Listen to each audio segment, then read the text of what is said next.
Assalamualaikum warahmatullahi wabarakatuh. Bismillahirrahmanirrahim. Apa kabar anak-anakku semuanya? Alhamdulillahirrabbilalamin. Mudah-mudahan kalian dalam keadaan sehat dan tetap semangat untuk mengikuti pelajaran pada hari ini. Pelajaran untuk Al-Quran Hadis pada hari ini kita akan mengulang kembali menguatkan materi tentang surah Al-Ma'un. Hari ini kita akan membahas isi kandungan surah Al-Ma'un. Anak-anakku sekalian, surah Al-Ma'un itu diturunkan di kota Mekah, termasuk golongan surah Makkiyah.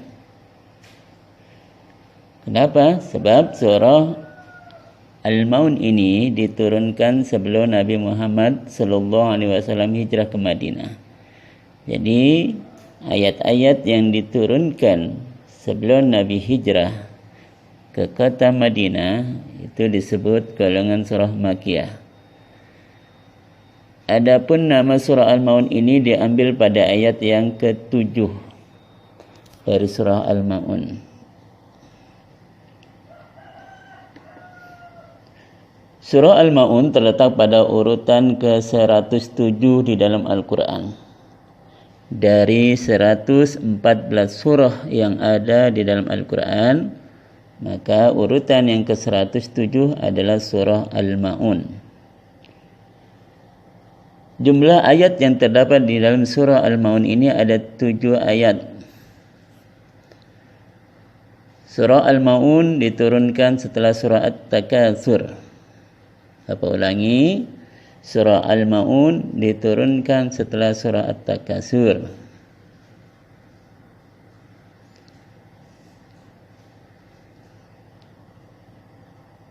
Arti surah Al-Ma'un adalah barang-barang yang berguna, atau bisa juga diartikan bantuan.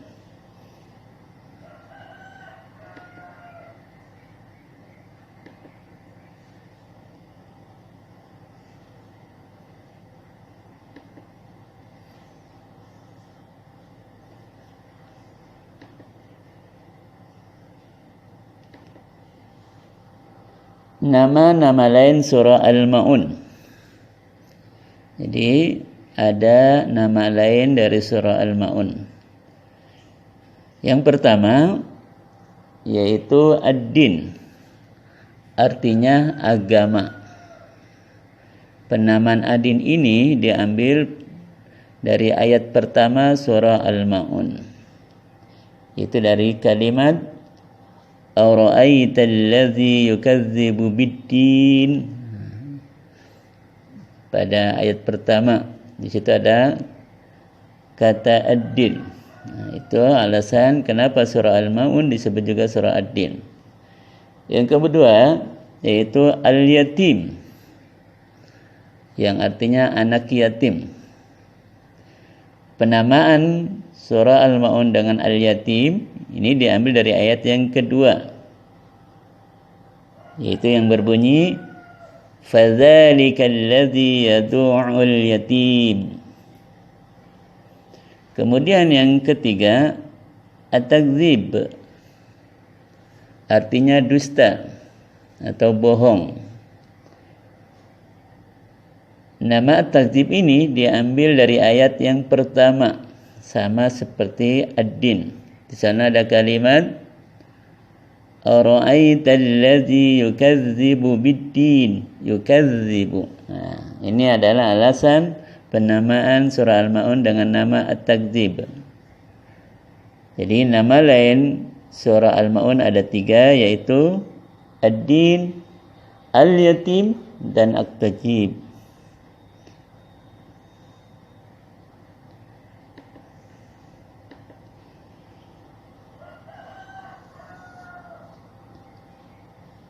Anak-anakku sekalian, di dalam surah Al-Ma'un ini Allah menjelaskan ciri-ciri orang yang mendustakan agama menurut surah Al-Ma'un. Di dalam surah Al-Ma'un Allah menjelaskan ada beberapa sifat yang menunjukkan ciri dari orang yang mendustakan agama. Yang pertama yaitu orang yang suka menghardik anak yatim. Orang yang suka menyakiti anak yatim. Atau bisa juga dikatakan orang yang tidak menyayangi anak yatim. Anak yatim adalah anak yang ditinggal mati oleh ayahnya.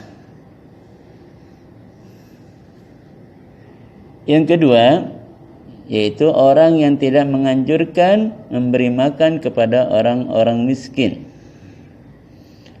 Jadi orang yang tidak menganjurkan memberi makan kepada orang miskin, mereka termasuk adalah orang-orang yang mendustakan agama. Karena di dalam agama Islam dianjurkan untuk saling berbagi antar sesama.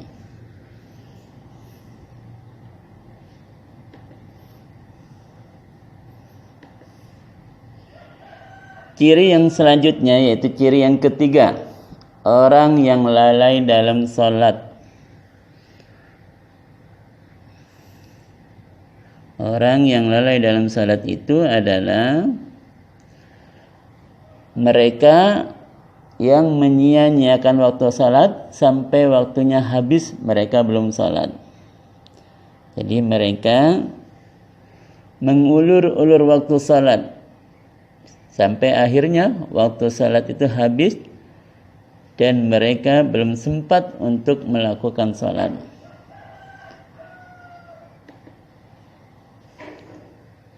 Ciri yang keempat dari orang-orang yang mendustakan agama yaitu orang yang berbuat riya. Riya adalah definisinya orang yang melakukan kebaikan tetapi ingin dipuji atau disanjung. Misalnya ada orang salat tetapi salatnya itu dia ingin dipuji atau ingin disanjung-sanjung orang lain. Salatnya bukan karena Allah, tapi salatnya karena ingin pujian. Atau contoh lain misalnya, orang bersedekah, tapi sedekah yang dia lakukan itu niatnya agar orang lain memujinya. Kemudian ciri yang terakhir atau ciri yang kelima yaitu orang yang enggan memberikan bantuan pada sesama. Anak-anakku sekalian, 5 sifat tersebut adalah sifat yang menunjukkan orang yang mendustakan agama.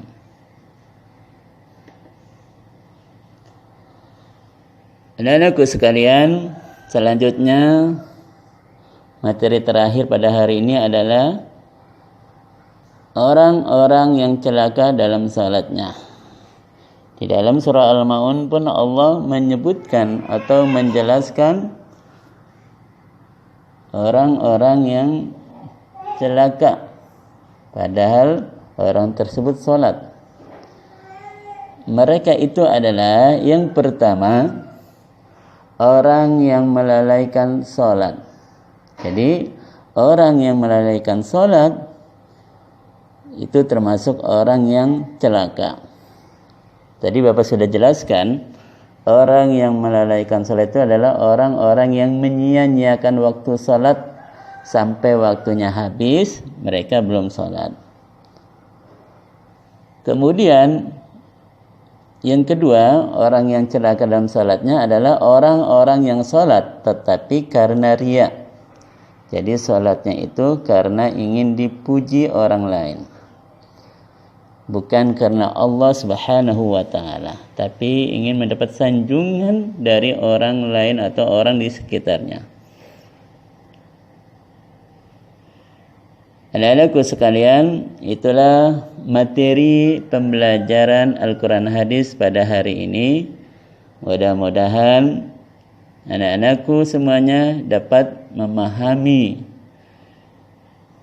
dan mengamalkan untuk menghindari sifat-sifat orang yang mendustakan agama dan juga sifat-sifat atau perbuatan-perbuatan orang yang salat tetapi salatnya celaka. Semoga kita semuanya terhindar dari perbuatan-perbuatan yang tidak baik tersebut.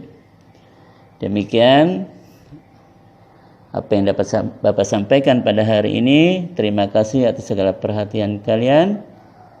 Mohon maaf atas segala kekurangan.